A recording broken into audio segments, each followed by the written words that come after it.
Okay, so we'll start with where we stopped yesterday. तो कल हम लोग देख रहे थे how will magnetic lines for a circular loop look like. हमारे पास एक circular loop है as shown in figure. So this is that circular loop. इसमें एक current है which is going anti-clockwise, right? And you know by right hand rule भी बोल सकते हो या फिर आप ये भी बोल सकते हो कि as you have learned in 11th standard, अगर आप ऊपर से देखोगे तो आपको दिखेगा that the current is clockwise and then it becomes north pole because current carrying loop behaves as a magnetic dipole. नीचे से देखोगे तो you will see that this side is south pole and the current is anti-clockwise. So magnetic field lines, they always start from north pole and end at south pole. So this is a scenario. This is a scenario of the lines north to south. So this is how magnetic field lines look like. Okay, तो north से south जा रहा है. Okay, then the radius of this loop is capital R. And what we know is the magnetic induction. हमने कल ही along the axial line पे magnetic field का formula क्या होता है वो देखा था, अगर आपको याद होगा. along the axial line मतलब अभी इस केस में एक्सियल लाइन जो है वो z एक्सिस है, हमने डिराइव किया था x एक्सिस के लिए, कोई फर्क नहीं पड़ता. तो magnetic field along the axial line is given by mu 0 y2 I r square upon z square plus r square raised to 3/2. ऐसा था, ठीक है. तो अगर मुझे सेंटर पे मतलब O पॉइंट पे मैग्नेटिक फील्ड निकालना है तो मैं Z की वैल्यू 0 करूंगा और सॉल्व करूंगा. तो at point O, that is centre of the loop, Z is equal to 0 हो जाएगा. Therefore you will get magnetic field B is equal to mu 0 by 2 I by R. सब solve करने के बाद, सिंप्लीफाई करने के बाद n टर्न्स होंगे तो मल्टीप्लाई बाय n हो जाएगा. करेक्ट. अगर मैं किसी एक पॉइंट पे देख रहा हूँ magnetic field which is far away from the centre, मतलब I am in the domain where z is very very greater than radius of the loop. हमने कल भी देखा था x is very very greater than a, ऐसा बोला था हमने, क्योंकि हम डिराइव करते वक्त रेडियस को a ले रहे थे और जो पॉइंट p है इसका डिस्टेंस जो है वो x था, यहाँ पे z है. This is that simple thing. So if Z is very very greater than R, in this case magnetic induction at point P along the axis, which is Z axis, will be mu 0 I R square by 2Z cube. ऐसा आएगा. Okay, तो what we know is ये जो circular loop है उसका area जो है that is pi R square. तो R square is A by pi और ये a by pi को मैं यहाँ सब्स्टिट्यूट करूंगा इस इक्वेशन में, तो मुझे मिलेगा bz equal to mu 0 I upon 2z cube r square is a by pi. और ये जो I into a है, this I into a I am writing over here, this I into a is defined as magnetic moment, so that is magnetic dipole moment of the loop. Okay, so mu 0 m2 pi z cube, you will have this. अगर आपको vector notation में लिखना है तो vector notation में लिख सकते हो, राइट. इसका मतलब bz मैग्नेटिक फील्ड का डायरेक्शन और मैग्नेटिक डाइपोल मोमेंट का डायरेक्शन सेम है. इलेक्ट्रिक डाइपोल के लिए अगर आपको याद होगा, electric field due to electric dipole, ये magnetic field due to magnetic dipole है क्योंकि दो पोल्स है ना, north and south. Electric field due to electric dipole अगर आपको याद होगा, that was given by E bar is equal to 2 P bar upon 4 pi epsilon 0 z cube. तो अगर आप इन दोनों इक्वेशन को कंपेयर करोगे तो आप बोल सकते हो that magnetic dipole is equivalent to electric dipole. Okay, so this is that simple, बहुत ही इजी है. तो this is what we are suppose to write down now. Extremely simple case. तो एक बार अच्छे से आप समझ लो, कुछ भी नहीं है, एक करंट कैरिंग लूप है. ऊपर से देखोगे तो क्लॉकवाइज करंट है, नॉर्थ पोल है. नीचे से देखोगे तो साउथ पोल दिखता है because current is anti clockwise. So you have a current carrying loop which is acting as a dipole. Dipole के दो पोल है, नॉर्थ एंड साउथ. तो हमने ये प्रूव किया कि this current carrying loop is actually dipole. तो उसके मैग्नेटिक फील्ड के इक्वेशन में m मतलब मैग्नेटिक डाइपोल मोमेंट आता है. That is what we have shown here. That's it. Give me a minute. Okay, so we'll just quickly note it down.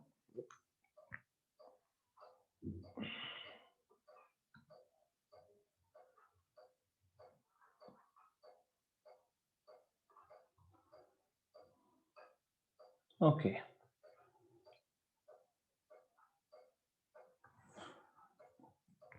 So to start off with, what we know is we know that the magnetic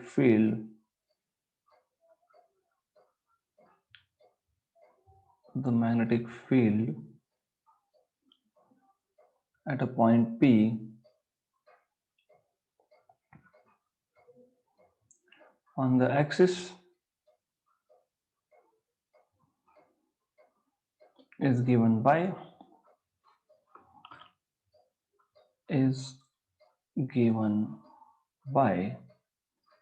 Bz is equal to mu 0 I r square upon 2 times of z square plus r square raised to 3/2. ये कल हमने derive किया था. सिर्फ z की जगह पे x लिखा था और r की जगह पे a लिखा था. वही इक्वेशन है. Okay. So as a special case we already saw कि at center of the loop what you have is bz equal to mu 0 I upon 2r. ये भी हमने कल देखा था. If the coil has n turns, if the coil या loop has n turns, कल मैंने स्मॉल n यूज किया. doesn't matter, symbol doesn't matter really. Then magnetic field will be Bz equal to mu 0 Ni by 2r. Right. So the magnetic field lines from a circular loop are as shown in figure. ये important है. Directions I am not really talking about direction here. So magnetic field lines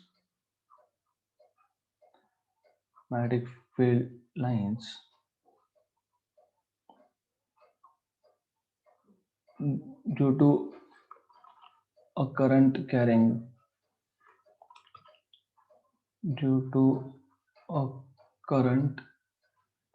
carrying circular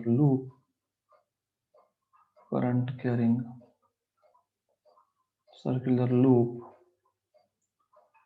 are shown in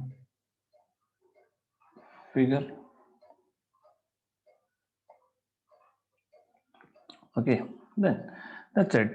हमको देखना है current carrying circular loop as a magnetic dipole. This is important. So let's compare this circular loop or prove कि ये circular loop जो है it is a magnetic dipole.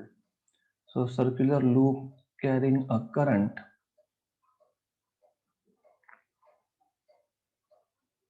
as a magnetic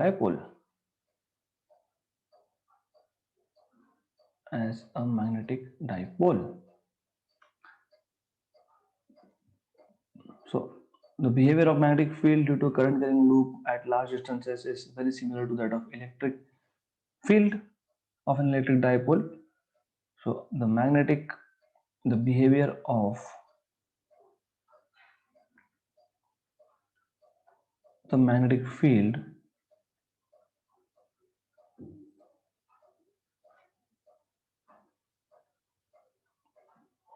due to a circular current loop at large distances. ये important है क्योंकि सिर्फ large distances के लिए ही ये ट्रू है, ये वैलिड है. At large distances is similar to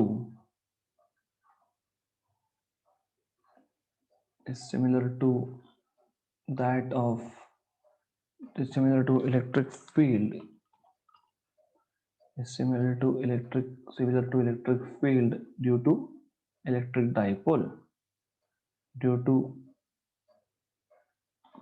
electric dipole या फिर बोल सकते हो of an electric dipole, doesn't matter.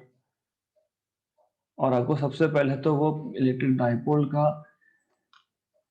Electric field का इक्वेशन याद होना चाहिए, तब जाके कंपेयर करोगे ना. अगर वो नहीं याद है तो how do we compare? So you can not compare in that case. So it's important for you to remember. एक एक चीज याद रखना इंपॉर्टेंट होता है, अदरवाइज कंपैरिजन होगा ही नहीं. जब मुझे इलेक्ट्रिक डायपोल ही याद नहीं, तो इलेक्ट्रिक डायपोल मोमेंट याद नहीं और इलेक्ट्रिक डायपोल का इलेक्ट्रिक फील्ड याद नहीं, तो फिर कैसे कंपेयर करेंगे? तो you have to remember. Okay, so we know that magnetic field of a current carrying loop at large distances of a current carrying loop at large distance from its center along the axis from its center along the axis is given by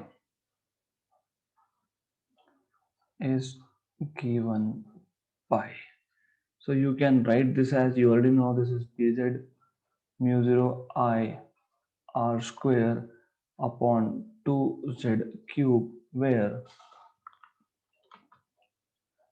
2z cube where z is very greater than r. Okay, right. But what we know is area of the loop is pi r square, which means r square is equal to a by pi. Therefore you can write magnetic field Bz as mu 0 I r square is a by pi. So just a correction, small correction over here, a by 2 pi z cube. No correction, I mean it was just writing mistake, right? So this is what you can write. But what we know is the magnetic moment m bar is defined as, but magnetic moment m, magnetic dipole moment या फिर just magnetic moment m is equal to I into a. Therefore you can write down Bz as mu 0 m upon 2 pi z cube.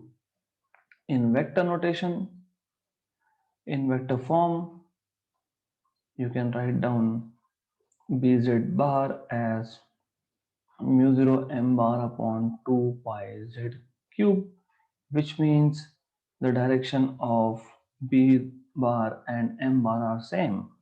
The direction of Bz bar is same as that of m bar. Okay, right. So it is very simple thing. Then you need to compare with electric field of dipole. So we know that उससे पहले what I will do is I'll give it as equation number 1. We know that electric field of an electric dipole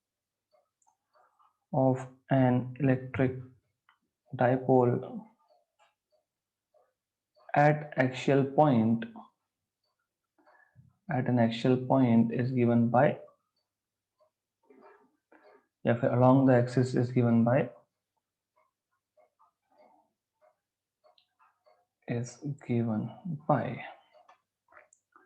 E bar is equal to 2 p bar upon 4 pi epsilon 0 z cube. Equation number 2.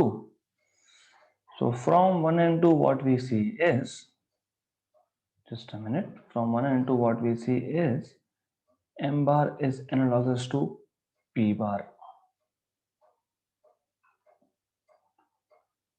So from 1 and 2 we see that magnetic dipole moment m bar is analogous to, better would be to write whole magnetic moment m bar is analogous to electric dipole moment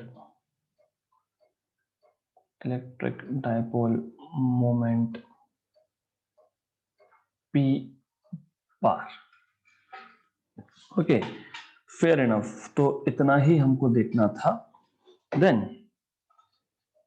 यहां तक अगर आपको समझा है और अगर आपको electrostatics पता है, क्योंकि मैंने पहले भी बताया है आपको, unless you know electrostatics it will be difficult for you to understand magnetostatics because this is magnetostatics.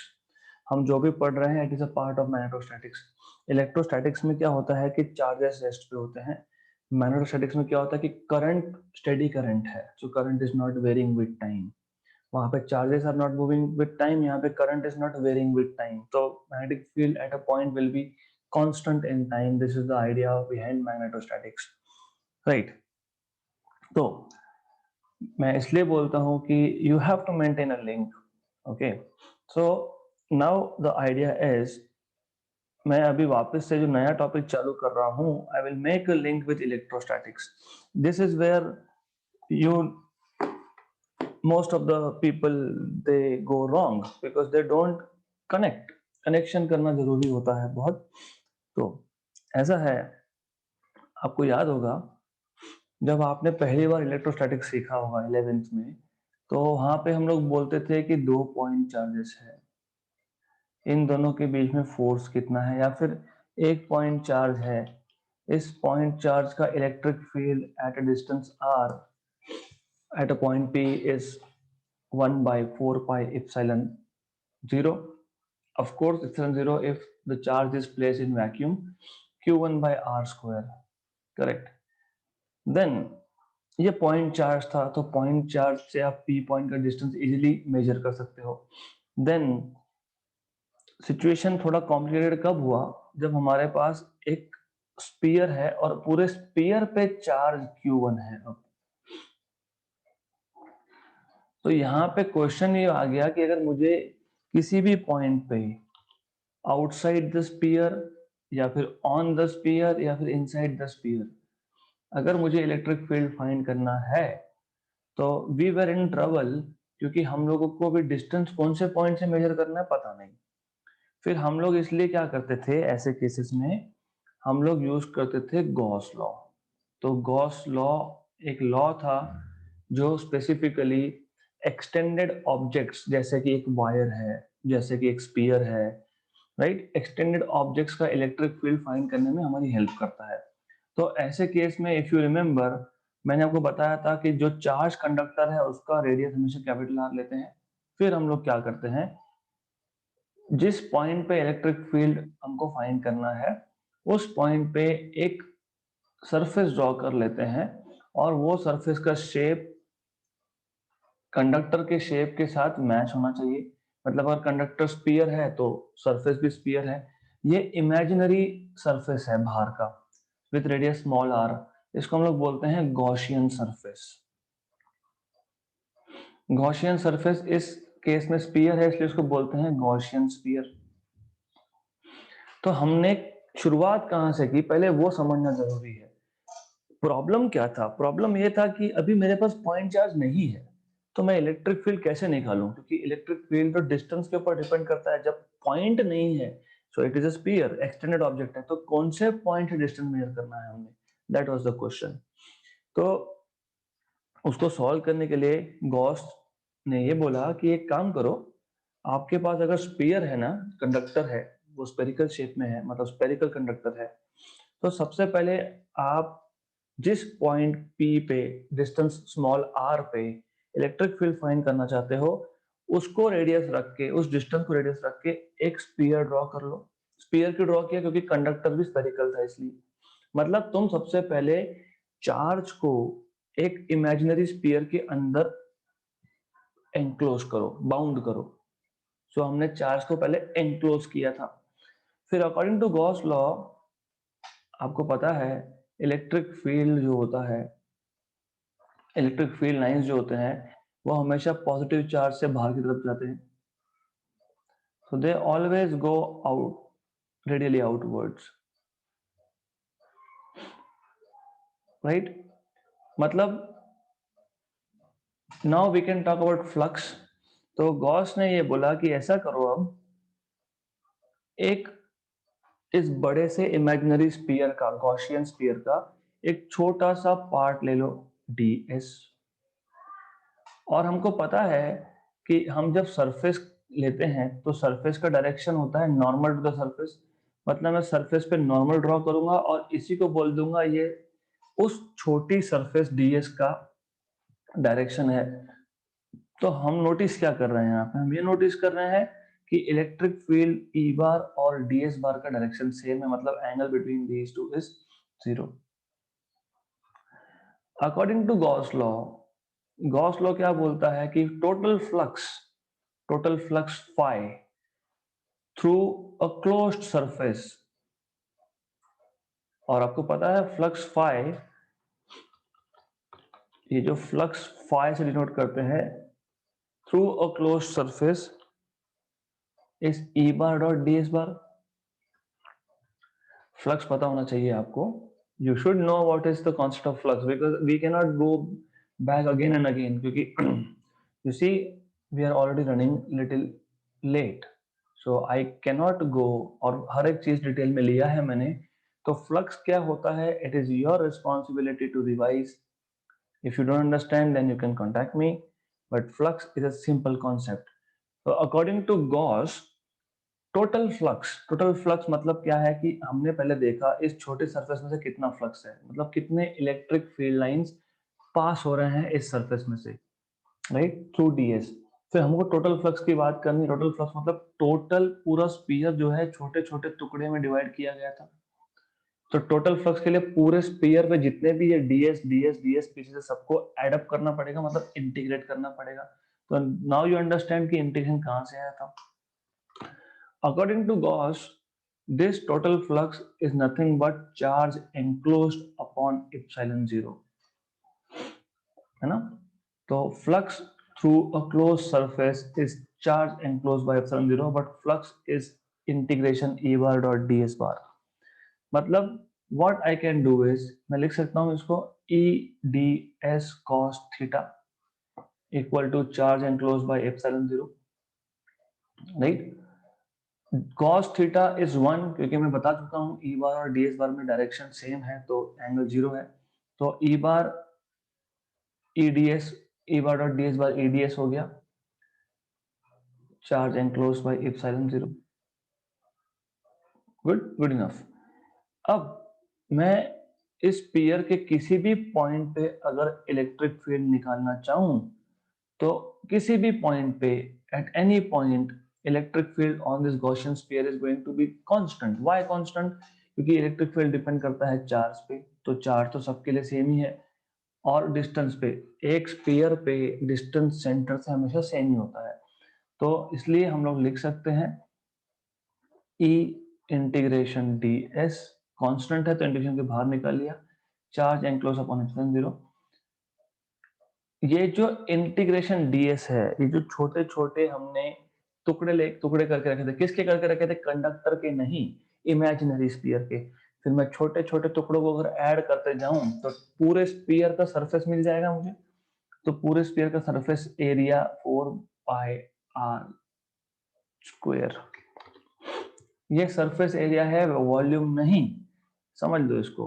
तो आया था चार्ज एनक्लोज बाय एप्सिलॉन 0, मतलब अल्टीमेटली मुझे मिला था 1/4 pi epsilon 0 charge enclosed upon epsilon 0।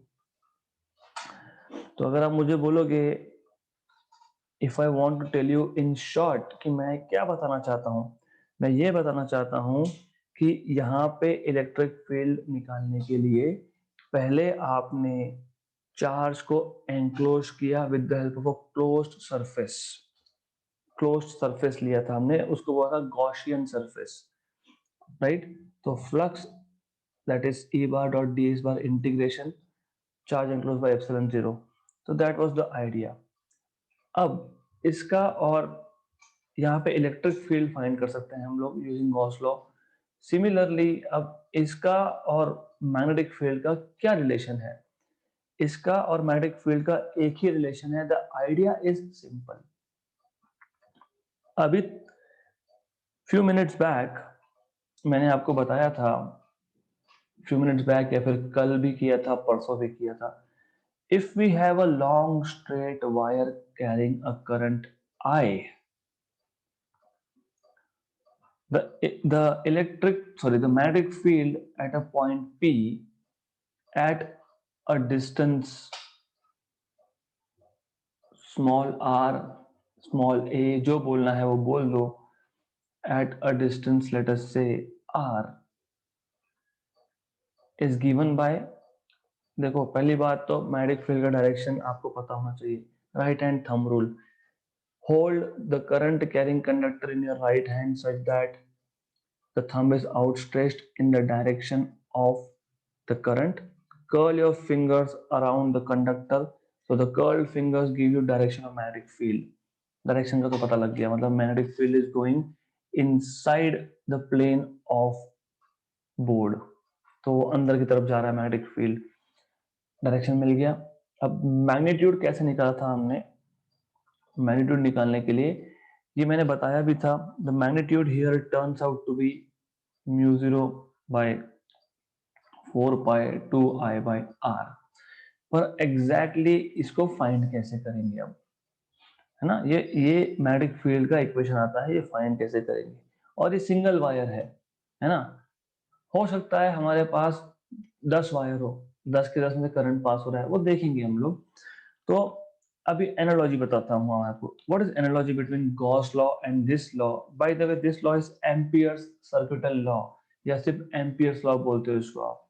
It is Ampere's law, circuital law मत बोलना इसको क्योंकि फिर कंफ्यूजन होगा। It is Ampere's law basically, okay. तो गॉस लॉ में क्या था, एक करंट, एक हमारे पास चार्ज्ड कंडक्टर था। So we had a charged conductor with radius capital R and there was charge on this conductor. We wanted to find out what is the electric field at point P at a distance of small r with respect to origin. तो हमने क्या किया था, हमने charge को enclose किया था by drawing another sphere, imaginary sphere, right? यहाँ पे क्या करेंगे, यहाँ पे भी वैसा ही कुछ करेंगे। यहाँ पे क्लोज्ड सरफेस था, क्लोज्ड सरफेस था। क्यों? क्योंकि sphere itself is a surface, right. यहाँ पे हम लोग एक क्लोज्ड लूप लेंगे, it is not a surface, okay. तो ये जो है ये क्लोज्ड लूप है, लूप मतलब हम लोग करंट को एनक्लोज कर रहे हैं इन द सेम वे हमने जैसे चार्ज को एनक्लोज किया था, हम करंट को एनक्लोज करेंगे यहाँ पे, ओके। Idea is same. आप बोलते हो यहाँ पे integration over a closed loop या फिर क्लोज सरफेस ई बार dot D S bar, D S क्योंकि सरफेस का एलिमेंट लिया था, that is charge enclosed by epsilon 0। Similarly, Ampere's law tells you integration over a closed loop। याद रखना ये surface है, ये लूप है। लूप आपको अगर लूप के टुकड़े करोगे तो आपको लेंथ एलिमेंट मिलेगा, सरफेस के स्फीयर के टुकड़े करोगे तो कुछ सरफेस एलिमेंट मिलेगा, एरिया एलिमेंट मिलेगा मतलब, राइट। तो यहाँ पे आप बोलोगे integration B bar dot D L bar, length element का टुकड़ा था वो, D L bar equal to, जैसे यहाँ पे आपने चार्ज को एनक्लोज किया वैसे ही आपने यहाँ पे करंट को एनक्लोज किया। जैसे आपने यहाँ पे एप्सिलॉन जीरो लिखा क्योंकि epsilon zero was permittivity of free space, वैसे ही यहाँ पे आप म्यू जीरो लिखोगे, mu zero is permeability of free space. बन गया एम्पियर्स लॉ। तो एम्पियर्स लॉ हमको क्या बताता है? एम्पियर्स लॉ हमको ये बताता है the line integral, line integral क्यों? क्योंकि मैं लाइन पे इंटीग्रेट कर रहा हूँ, डीएल पे इंटीग्रेट कर रहा हूँ मैं, इसलिए लाइन इंटीग्रल। ये सरफेस इंटीग्रल था, Gauss law. So Ampere's law tells you that the line integral of magnetic induction B bar around any closed path in free space is equal to permeability of free space multiplied by the total charge enclosed in that loop or in that closed path. Okay तो पहले तो आपको basics समझना बहुत जरूरी है, फिर हम लोग प्रूव करेंगे कि एम्पियर्स लॉ से magnetic field due to this current carrying wire is given by mu zero by 4 pi 2 I by R, ये हम प्रूव भी करेंगे। तो पहले आपको सिर्फ ये समझना जरूरी था कि गॉस लॉ में हम इलेक्ट्रिक फील्ड फाइंड करते हैं, गॉस लॉ में हम लोग चार्ज को एनक्लोज करते हैं, यहाँ पे इमेजिनरी सरफेस ड्रॉ करना पड़ता है, same surface same shape as that of the conductor. और एम्पियर्स लॉ में आप लोगों को एक लूप क्लोज्ड पाथ ड्रॉ करना पड़ता है टू एनक्लोज करंट। यहाँ पे करंट को एनक्लोज करना है, गॉस लॉ में चार्ज को एनक्लोज करना है। गॉस लॉ से इलेक्ट्रिक फील्ड मिलता है इसलिए नीचे एप्सिलॉन जीरो आया, एम्पियर लॉ से आपको मैग्नेटिक फील्ड मिलता है इसलिए हमने म्यू जीरो लिखा, राइट। तो these are the differences and you should understand and you should know. वो इलेक्ट्रोस्टैटिक्स था, मतलब charges are rest are at rest. ये मैग्नेटोस्टैटिक्स है, मतलब स्टेडी करंट है, current is not changing with position और time here. I hope I have made this thing very clear to you in a simple language. I still want you to go through it after I end today's lecture, and if you find it difficult you can ask me and I will include this again in the next session. वैसे भी include होगा क्योंकि हमको इसका application देखना है, 3 application देखने हैं। So tomorrow will be the last theory lecture related of this chapter, then we will solve numericals. So let's see what is Ampere's law. So Ampere's law, and also I want to tell you notes, मुझे पता है application से ना notes download होंगे, ना screenshot निकलेगा, ना आप प्रिंट आउट कर सकते हो। ये इंटेंशनली किया जाता है, at least I do it intentionally. I could have given you all the notes, but then अगर आप सब प्रिंट आउट करोगे तो खुद कब लिखोगे? तो that is why I don't do it. So you need to practice.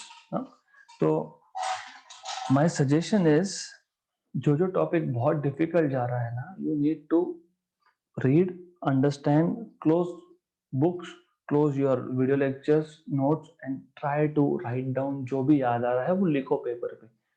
That is the first step of preparing for physics. फिर कॉम्पिटिटिव एग्जाम्स का बाद में होगा। अगर थ्योरी नहीं समझा है तो forget about competitive exams, you can not do it. It is as simple as I am telling you. Okay, so जैसे मैंने बताया एम्पियर्स लॉ। अब पहले मैं स्टेटमेंट से स्टार्ट करता हूं। एम्पियर्स लॉ हमको क्या बताता है? So it tells us that you can find out magnetic field, right. हमको मैग्नेटिक फील्ड निकालना है। कैसे निकालोगे? लाइन इंटीग्रल लोगे, किसका? लूप का, तो वो सब लिखना पड़ेगा। So the line integral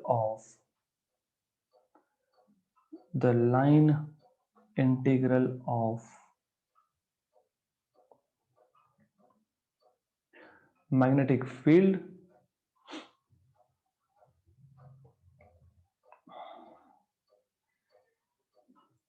of induction B bar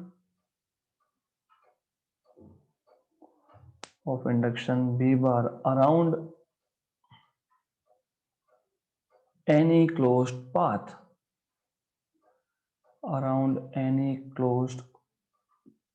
path in free space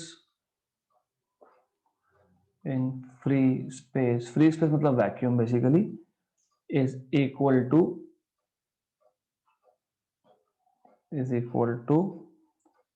absolute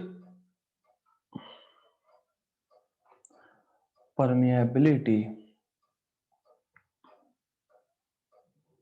of free space और absolute permeability को आप बोलते हो mu zero times the total current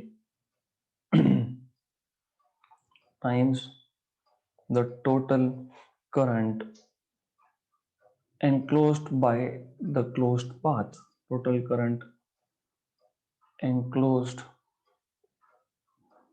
by the closed path. So mathematically what we can write is you can write integration over a closed path b bar dot dl bar equal to mu 0 I. This is mathematical statement of Ampere's law, right? Okay. अब हमको अगर Ampere's law apply करना है तो हम शुरू कहाँ से करते हैं? जैसे मैंने आपको वायर का केस बताया था, करंट आया था, सबसे पहले हम एक एम्पेरियन लूप लेते हैं। जैसे गॉस लॉ में हम लोग एक गॉस सरफेस लेते हैं, वैसे हम लोग यहाँ पे एम्पेरियन लूप लेते हैं, राइट? तो step by step we will write down in Ampere's law we imagine, क्योंकि ये इमेजिनरी होता है, we imagine an Amperian loop। जैसे वहां पे गॉसियन सरफेस था, यहाँ पे एम्पेरियन लूप है। that is a closed curve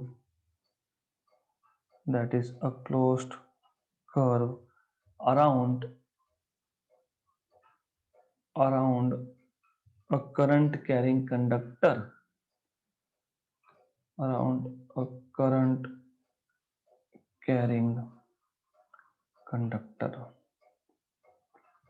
okay. Ampere loop कैसा होगा, उसका शेप क्या होगा, डिपेंड करता है कंडक्टर के शेप के ऊपर।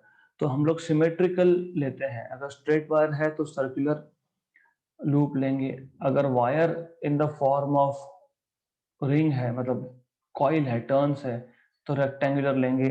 तो the shape basically the choice of Amperian loop is according to the symmetry of the problem. Okay, so the choice or the shape of Amperian loop, जैसे गॉस लॉ में क्या किया था, स्पेरिकल कंडक्टर तो sphere बना दिया, wire है तो सिलेंड्रिकल बना दिया, तो वैसा ही है यहाँ पे। The shape of Amperian loop depends on the symmetry of the problem,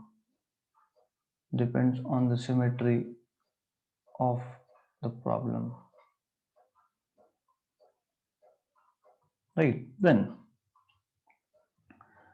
हम क्या करते हैं, ये जो एम्पिरियन लूप था, ये एम्पिरियन लूप छोटे छोटे पीसेस से बना हुआ है, ऐसा इमेजिन करते हैं। हर एक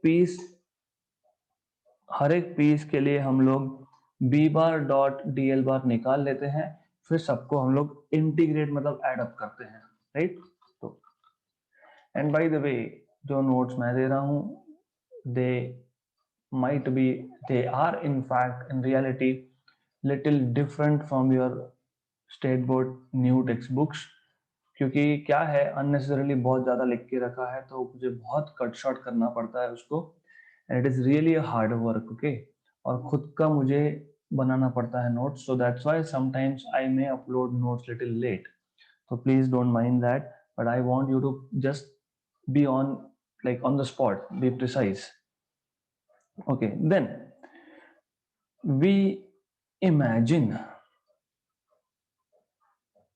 an ampere loop, an Amperian loop, to be made up of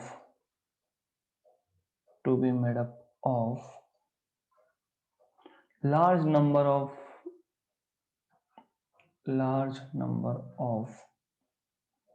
small elements of length dl, of length dl, right? Then we determine the scalar product for each length element. Then we determine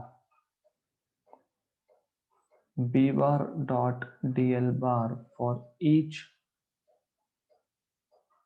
element and integrate and add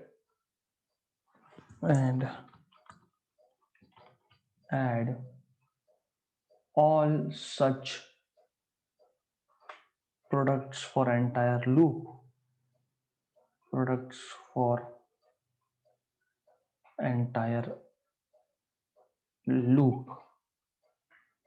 therefore integration over a closed loop b bar dot dl bar is equal to integration b dl cos theta, where theta is the angle between b bar and dl bar, where theta is the angle between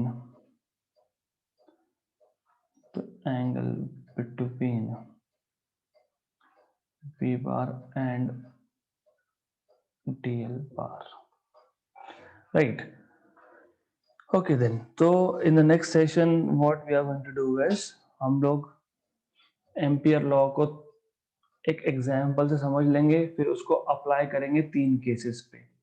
one is a straight wire, other is a solenoid and third is a toroid.